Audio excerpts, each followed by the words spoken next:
ইসলামের ইতিহাসে উহুদের যুদ্ধ এমন এক অধ্যায় যেখানে একটা প্রায় নিশ্চিত বিজয় শুধুমাত্র একটা ভুলের কারণে ভয়াবহ বিপর্যয়ের মুখে পড়েছিল।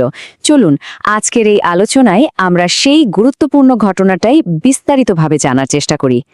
প্রশ্নটা হলো, কিভাবে জেতা একটা যুদ্ধ হঠাৎ করে এমন একটা বিধ্বংসী পাঠে পরিণত হলো? এই রহস্যের মধ্যেই কিন্তু আজকের আলোচনার মূল সারমর্মটা লুকিয়ে আছে। এই গল্পের শুরুটা আমরা করব একদম শেষ থেকে, মানে সেই চরম মুহূর্তটা থেকে, যখন মুসলিম বাহিনী বিজয়ের প্রায় দোরগোড়ায় পৌঁছে গেছে। ঠিক তখনই পেছন থেকে এক অতর্কিত আক্রমণে তারা পুরোপুরি আটকা পড়ে গেল। চারিদিকে তখন শুধু চরম বিশৃঙ্খলা। কিন্তু পরিস্থিতিটা এমন হলো কেন? এর পেছনের কারণটা জানতে হলে আমাদের একটু অতীতে ফিরে যেতে হবে, বদরের যুদ্ধে কুরাইশদের সেই অপমানজনক পরাজয়ের ঘটনায়, যা আসলে এই উহুদের যুদ্ধের মঞ্চ তৈরি করেছিল। দেখুন, বদরের যুদ্ধে কুরাইশরা তাদের ৭০ জন সেরা যোদ্ধা আর নেতাকে হারিয়েছিল। এটা শুধু একটা সামরিক পরাজয় ছিল না, একদমই না। এটা ছিল তাদের গর্ব আর ক্ষমতার ওপর এক বিরাট আঘাত। আর এই অপমানের জ্বালা থেকেই তাদের মধ্যে প্রতিশোধের এক তীব্র আকাঙ্ক্ষা জন্ম নিয়েছিল। এই প্রতিশোধের আগুনটা সবচেয়ে বেশি জ্বলছিল হিন্দ বিনত উতবার মনে। বদরের যুদ্ধে তিনি তার বাবা, চাচা আর ভাইকে হারিয়েছিলেন। বিশেষ করে হামজার বিরুদ্ধে তার যে ক্রোধ, তা যেন পুরো কুরাইশ গোত্রের প্রতিশোধের প্রতীক হয়ে উঠেছিল। কুরাইশরা যে প্রতিশোধ নেওয়ার জন্য কতটা মরিয়া ছিল তা তাদের সৈন্য সংখ্যা দেখলেই বোঝা যায়। তারা প্রায় ৩,০০০ যোদ্ধার এক বিশাল বাহিনী তৈরি করেছিল, যা মুসলিমদের সংখ্যার চেয়ে প্রায় ৩ গুণ বেশি। এটা মুসলিমদের জন্য যে কি বিশাল এক চ্যালেঞ্জ ছিল তা বলাই বাহুল্য। আর অন্যদিকে মুসলিমদের অবস্থা ছিল আরও নাজুক। যুদ্ধের জন্য রওনা দেওয়ার ঠিক আগে রণকৌশল নিয়ে একটা মতবিরোধ হয়। আবদুল্লাহ ইবনে উবাই মদিনার ভেতর থেকে যুদ্ধ করতে চেয়েছিলেন, কিন্তু বেশিরভাগের মত ছিল শহরের বাইরে গিয়ে শত্রুর মোকাবেলা করার। এই মতবিরোধের জেরে তিনি তার ৩০০ অনুসারী নিয়ে দল ছেড়ে চলে যান। ফলে মুসলিমদের সংখ্যাটা কমে দাঁড়ায় মাত্র ৭০০-তে। এখন দেখা যাক মুসলিমদের রণকৌশলটা কেমন ছিল। সংখ্যা এত পিছিয়ে থেকেও এই ঘাটতিটা পূরণ করার জন্য নবী এক অসাধারণ পরিকল্পনা তৈরি করেছিলেন। পরিকল্পনাটা ছিল কৌশলগতভাবে একদম নিখুঁত, আর এর ছিল ৩টা ভাগ।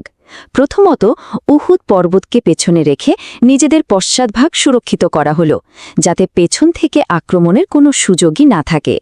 দ্বিতীয়ত, সামনের খোলা প্রান্তরে সৈন্যদের সারিবদ্ধ করা হলো সরাসরি যুদ্ধের জন্য।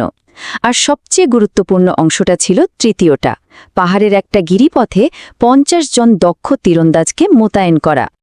আর এই তীরন্দাজদের প্রতি নির্দেশটা ছিল একেবারে স্পষ্ট এবং চূড়ান্ত। তাদের বলা হয়েছিল, যুদ্ধের ফলাফল যাই হোক না কেন, জয় হোক বা পরাজয়, পরবর্তী নির্দেশ না আসা পর্যন্ত এক চুলও নিজেদের জায়গা ছাড়া যাবে না। এটাই ছিল বলা যেতে পারে পুরো পরিকল্পনার কেন্দ্রবিন্দু। তো যুদ্ধ শুরু হলো। প্রথমে কিছু ঐতিহ্যবাহী দ্বন্দ্বযুদ্ধ হল, আর তারপরই মুসলিম বাহিনী তাদের পূর্ণ শক্তি নিয়ে ঝাঁপিয়ে পড়ল। তাদের প্রাথমিক আক্রমণ এতটাই তীব্র ছিল যে কুরাইশদের প্রতিরোধ ব্যবস্থা প্রায় ভেঙে পড়তে শুরু করেছিল। এই আক্রমণের একেবারে সামনে থেকে নেতৃত্ব দিচ্ছিলেন হামজা, যিনি আল্লাহর সিংহ নামে পরিচিত ছিলেন। তিনি অসাধারণ বীরত্বের সাথে লড়ছিলেন, কিন্তু হিন্দের সেই প্রতিশোধের প্রতিজ্ঞা পূরণ করতে ওয়াসি নামের একজন বর্ষাধারী দূর থেকে বর্ষা নিক্ষেপ করে তাকে হত্যা করে। হামজার শাহাদাতের পরেও কিন্তু মুসলিমদের আক্রমণের তীব্রতা একটুও কমেনি। কুরাইশ বাহিনী ছত্রভঙ্গ হয়ে পিছু হটতে শুরু করে। সবকিছু দেখে মনে হচ্ছিল মুসলিমদের জন্য আরও একটা বড় বিজয় এখন শুধু সময়ের অপেক্ষা। আর ঠিক এই সময়েই সেই ঘটনাটি ঘটল যা পুরো যুদ্ধের মোড়টাকে ঘুরিয়ে দিল।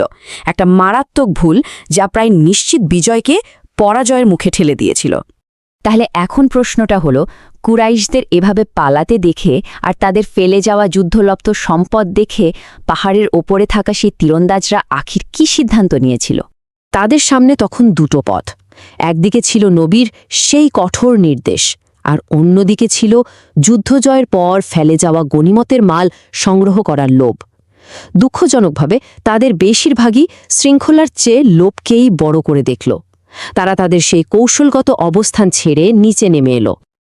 আর ঠিক এই একটা ভুলের অপেক্ষাতেই ছিলেন কুরাইশ অশ্বারোহী বাহিনীর কমান্ডার খালিদ ইবনে আল ওয়ালিদ। তিনি তখনও ইসলাম গ্রহণ করেননি এবং সেই সময়ের একজন শ্রেষ্ঠ সমরবিদ হিসেবে পরিচিত ছিলেন।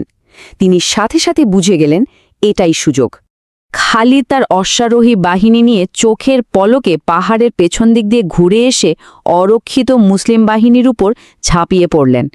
এর ফলে মুসলিমরা সামনে এবং পেছন দুই দিক থেকে আক্রান্ত হল এবং এক ভয়াবহ বিশৃঙ্খলার মধ্যে পড়ে গেল। এই একটা ভুলের জন্য মুসলিমদের যে কত চড়া মূল্য দিতে হয়েছিল তা কল্পনাতীত। যুদ্ধের এ পর্বটা ছিল শুধুই ক্ষতির, আর সেই ক্ষতি থেকে পাওয়া এক কঠিন শিক্ষার। শুধুমাত্র ওই একটি ভুলের কারণে সেই দিন প্রায় ৭০ জন মুসলিমকে শাহাদাত বরণ করতে হয়েছিল। এই ভয়াবহ বিশৃঙ্খলার মধ্যে নবী নিজেও আহত হন, আর তার মৃত্যুর একটা গুজব ছড়িয়ে পড়লে মুসলিমদের মনোবল প্রায় ভেঙে পড়ে। যদিও শেষ পর্যন্ত কুরাইশরা মদিনা দখল করতে পারেনি, কিন্তু মুসলিমরা হামজার মতো অনেক গুরুত্বপূর্ণ সঙ্গীকে হারিয়ে ফেলেছিল। উহুদের যুদ্ধ থেকে পাওয়া শিক্ষাগুলো আজও আমাদের জন্য প্রাসঙ্গিক। প্রথমত, লোভের ঊর্ধ্বে শৃঙ্খলা। তীরন্দাজদের ঘটনা থেকে এটাই সবচেয়ে বড় শিক্ষা, যে একটা মুহূর্তের অবাধ্যতা কিভাবে নিশ্চিত বিজয়কে প্রায় পরাজয়ে পরিণত করতে পারে। দ্বিতীয়ত, বিপদে ঐক্য। যখন নবীর মৃত্যুর গুজব ছড়িয়েছিল, তখন যারা ছত্রভঙ্গ না হয়ে ঐক্যবদ্ধ ছিল, তাদের দৃঢ়তাই কিন্তু পরিস্থিতি সামাল দিয়েছিল। আর সবশেষে ঐশ্বরিক প্রজ্ঞা। এই বিপর্যয় আসলে এক কঠিন পরীক্ষা ছিল, যা বিশ্বাসীদের ধৈর্য এবং বিনয় শিক্ষা দিয়েছিল। পবিত্র কোরআনের এই আয়াতটি উহুদের শিক্ষাকে খুব সুন্দরভাবে তুলে ধরে। এটা আমাদের মনে করিয়ে দেয় যে জীবনে উত্থান পতন আসবেই, আর এই কঠিন পরিস্থিতিগুলোর মাধ্যমেই আল্লাহ দেখেন কারা তার প্রতি বিশ্বাসে অটল থাকে।